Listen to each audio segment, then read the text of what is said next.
Bonjour, je vous fais une petite vidéo. J'ai décidé, oui, de faire des vidéos en réponse à certains youtubeurs qui font des raccourcis sur la Bible en disant que Dieu euh, autorise l'esclavage, que Dieu demande que les femmes soient soumises, etc., que les femmes sont des sous-catégories d'humains, etc., et que la Bible valide ces choses-là. Je ne vais pas citer le nom de ces youtubeurs parce que je ne vais pas leur faire de publicité. Et puis, je ne veux pas utiliser leur nom pour être référencé ou ce genre de choses. C'est pas du tout ma façon de faire. Donc, par rapport à l'esclavage, premier thème, on va partir aujourd'hui sur l'esclavage, et puis je vais vous donner des versets, je ne vais pas les citer forcément, mais enfin, je vais vous donner les références, et puis vous pourrez vous faire votre idée. Vous voyez, par exemple, si vous prenez Exode 21, 2, 21, 5, Lévitique 25, 55, par exemple, Deutéronome aussi 12, 12, et Deutéronome 23, 16. Alors là, vous allez vous rendre compte en lisant ces versets que euh, on peut penser peut-être que Dieu autorise l'esclavage, mais en fait, il faut se rendre compte du contexte de l'époque. L'esclavage existait déjà, et l'esclavage était vraiment violent pour les personnes qui le subissaient. Et en fait, ce qui se passe là, c'est que Dieu donne des règles, il donne un cadre à son peuple. Il ne peut pas donner un cadre aux Grecs ou un cadre aux Égyptiens, puisque eux ne croient pas en lui. Il n'est pas leur Dieu à cette époque, c'est le Dieu des Hébreux. Il s'est choisi le peuple hébreu pour le représenter et pour montrer au monde qu'il y a une autre voie, une voie d'amour, une voie de respect, une voie différente euh, par rapport à la violence de l'époque. Et dans cette façon de voir, il y a aussi l'esclavage. Alors il pourrait dire, du départ, je vous interdis d'avoir des esclaves. Mais à ce moment-là, est-ce que les Hébreux n'auraient pas directement rejeté Dieu, puisque eux avaient subi l'esclavage? Pour eux, l'esclavage, c'était quelque chose de normal, c'était quelque chose qui était ancré dans leur culture. Et on voit combien ça a été difficile pour l'être humain de stopper l'esclavage, et l'esclavage existe encore d'ailleurs dans certains pays et cultures.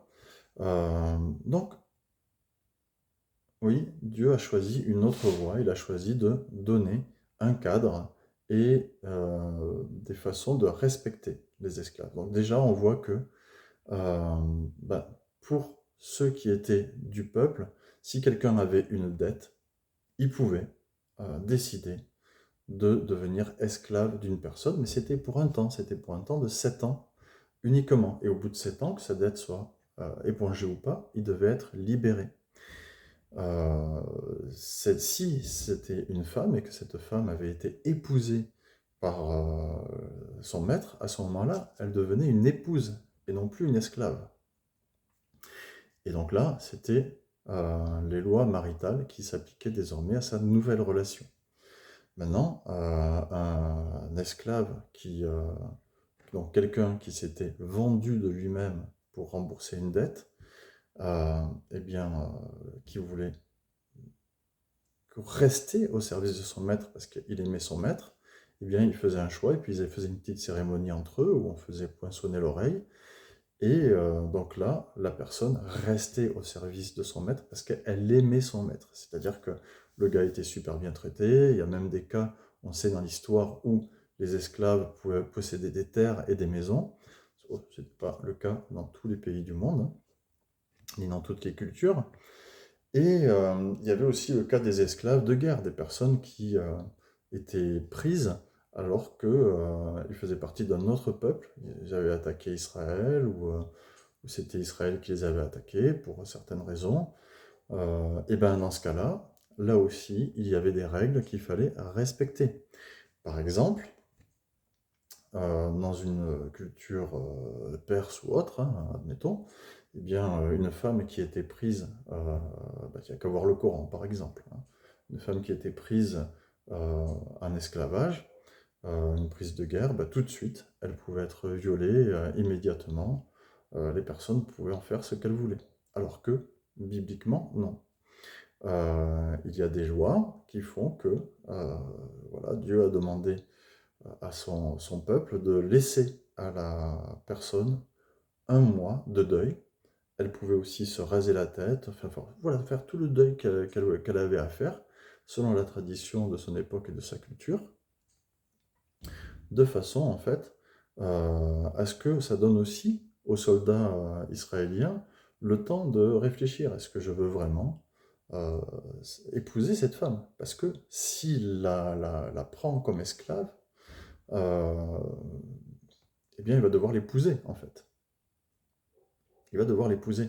Donc c'est aussi une question. Il n'y a pas de relation sexuelle qui est autorisée en dehors du mariage. S'il veut une relation sexuelle avec elle, il va devoir l'épouser. Si c'est pour faire le ménage, ça c'est autre chose. Mais si c'est pour une relation sexuelle, il va devoir l'épouser et elle va devenir une épouse avec tous les droits qui lui sont dus en tant que membre du peuple d'Israël, puisque de fait, elle deviendra israélite. Donc voilà, ce n'est pas l'esclavage auquel on pense. Là, les youtubeurs qui veulent dire que Dieu autorise l'esclavage, vous êtes complètement à côté de la plaque. Vous ne savez pas ce que Dieu a demandé à son peuple. Vous lisez un verset et vous imaginez n'importe quoi. Vous transposez des choses, vous n'allez pas plus loin. Les gars, moi je vous dis, si vous voulez parler de la Bible, vous devez lire la Bible en entier et vous ne devez pas la lire qu'une fois.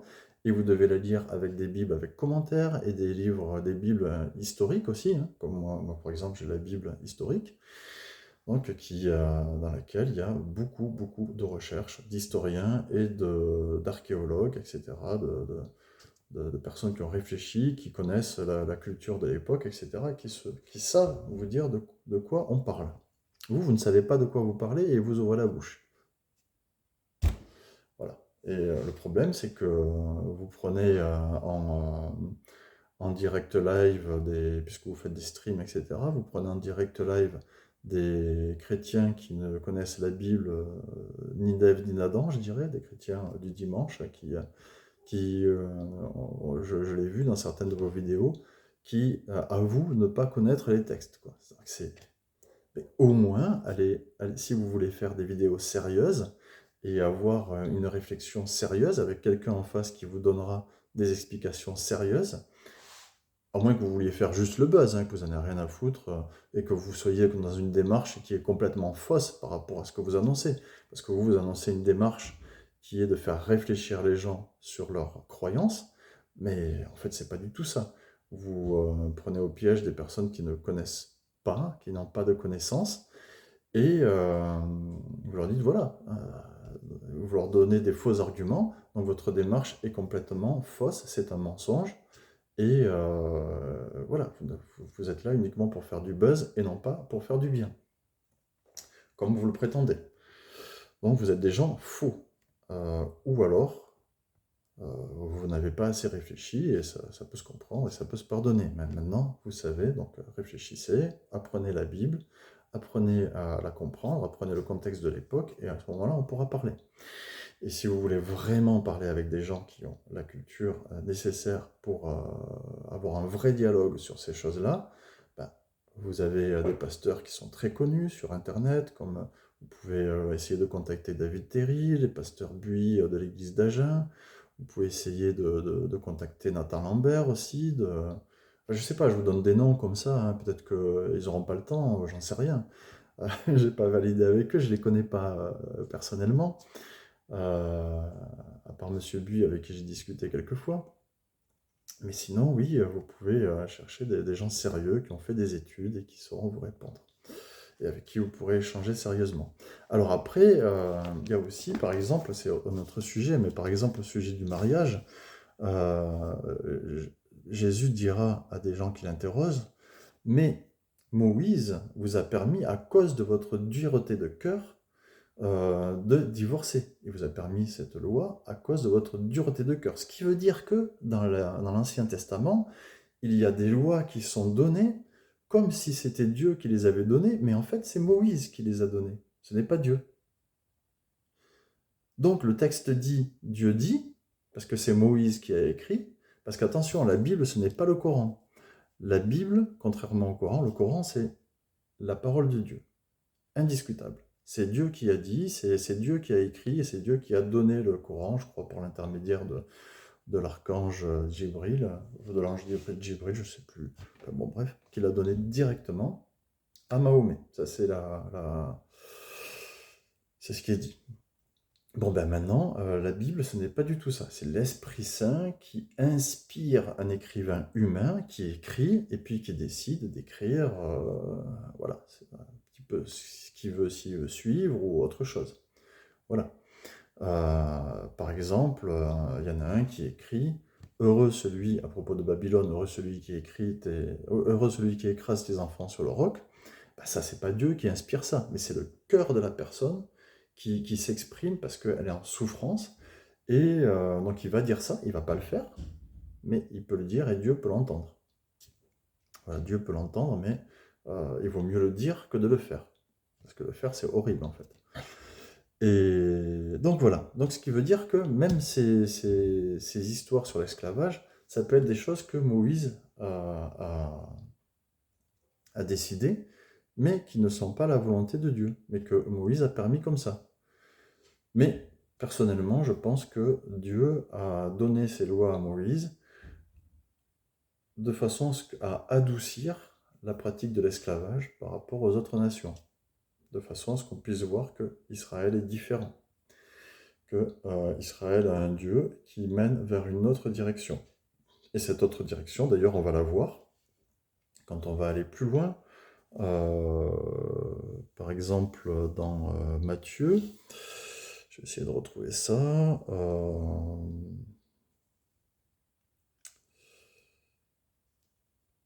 Matthieu 20, 27, par exemple, celui qui veut être le premier, qu'il soit votre esclave, qu'il soit l'esclave de ses frères, en fait. Voilà, donc ça appelle à ne pas considérer les autres comme nos esclaves, mais nous considérer nous-mêmes comme l'esclave des autres. Vous voyez, donc là, il y a une inversion qui se passe. Également, qu'est-ce qu'on a d'autre? Jean 8, 35. Qu'est-ce qu'il nous dit là, Jésus? Jean 8, 35. Voilà, que l'esclave ne reste pas toujours dans la famille. Donc on voit bien qu'en Israël, l'esclavage n'était pas quelque chose de prévu pour tout le temps. Ensuite, en Galates 3, 28, nous voyons que dans l'Église, il n'y a plus ni homme, ni femme, ni juif, ni grec, ni homme libre, ni esclave. Tout le monde est égaux. Donc voilà, là aussi, ceux qui disent que la femme doit être soumise, etc. Oui, il y a un verset qui dit ça, qui dit que la femme doit être soumise à l'homme, mais vous ne citez jamais le verset qui dit que ce n'est pas le corps de l'homme qui appartient, enfin ce n'est pas son corps qui appartient à l'homme, mais c'est à la femme que le corps de l'homme appartient. Donc là, on voit bien que la femme est le chef de l'homme aussi. L'homme est le chef de la femme, mais la femme est le chef de l'homme. Eh oui. Et en plus de ça, dans l'Église, il n'y a plus ni homme ni femme. On n'a pas à faire la différence. Alors dans le monde, voilà, c'est le monde, hein, c'est la vie de tous les jours, pour les gens qui ne sont pas chrétiens, mais pour les gens qui sont chrétiens, eh ben, dans leur couple, ils doivent se comporter différemment. Il n'y a pas l'homme qui doit dire à la femme ce qu'elle a à faire et inversement. Ou alors, ils se le disent tous les deux. Mais c'est d'un accord que tous les deux, en fait, ils peuvent se dire ce qu'ils ont à faire l'un et l'autre. Ce n'est pas un qui prend le dessus et l'autre doit toujours écouter. Ce n'est pas le cas. Et c'est comme il n'y a plus ni esclave, ni homme libre. Donc si tu es un chrétien et que tu as un esclave, eh bien tu dois considérer ton esclave comme ton égal. Donc c'est-à-dire que, ben oui, peut-être tu l'as acheté à l'époque où tu n'étais pas chrétien, mais aujourd'hui tu dois le considérer comme ton frère. Donc bah, tu vas le libérer, tu vas le payer comme un employé en fait, et tu vas le traiter comme un employé, si tu as les moyens d'avoir un employé. Et Philémon 16, vous verrez que dans ce Philémon, en fait, c'est une lettre qui a été écrite par Paul parce que un esclave de Philémon, un chrétien, s'est échappé de chez Philémon. Et puis, alors peut-être qu'il a volé Philémon, en fait, peut-être qu'il a volé son maître. C'est pas très bien ce qui s'est passé. Mais en fait, Onésime, l'esclave, n'est pas contre retourner chez son maître. Mais donc on suppose qu'il a volé quelque chose parce que Paul dit à Philémon dans la lettre, si il te doit quelque chose, mets-le à mon compte. Sachant que, en fait, Philémon doit la vie éternelle à Paul, puisque c'est Paul qui lui a annoncé le message de l'évangile, c'est Paul qui lui a présenté Jésus, c'est Paul qui l'a élevé dans la foi, et c'est quelque part, c'est grâce à Paul si Philémon connaît Jésus et qu'il a la vie éternelle désormais. Donc c'est infini ce qu'il lui doit à Paul. Paul lui dit, oui, tu ne me dois rien, mais si jamais tu dois quelque chose, si jamais Onésime te doit quelque chose, mets-le à mon compte. Voilà. Donc, évidemment que là, quand il va lire ça, Philémon, il va dire oui, bah, c'est vrai, Onésime, c'est mon frère, allez, je lui pardonne et je le reprends à mon service, mais en tant que frère, en tant qu'employé, mon égal, mais pas, voilà, mon égal, bon, sachant que je suis patron et lui, il est employé, mais je ne le reprends pas comme esclave. Voilà. Et je le considère comme mon frère, puisque c'est aussi un fils spirituel de Paul, puisque au contact de Paul, ben voilà, il s'est converti également au christianisme. Il a reconnu Jésus comme étant son sauveur et son maître. Et puis il y a un autre verset aussi que je voulais vous citer, donc il est dans les Deutéronomes là, que je vous citais tout à l'heure, le 12-13 ou le 23-16, je ne sais plus lequel, qui dit que en fait, si pendant une guerre, il y a un esclave qui quitte son maître et qui vient se réfugier dans le camp d'Israël, Israël ne doit ni le rendre à son maître, ni le traiter comme un esclave, mais le traiter comme un homme libre et lui donner les mêmes droits qu'un Israélite. Voilà. Voilà, je pense qu'on a fait le tour sur l'esclavage. Et voilà, si vous avez des questions, si vous avez des réflexions, s'il y a des choses que j'ai oubliées, n'hésitez pas à les mettre en commentaire. On en parle. Et puis, bisous à tous et soyez bénis et que la vérité soit rétablie.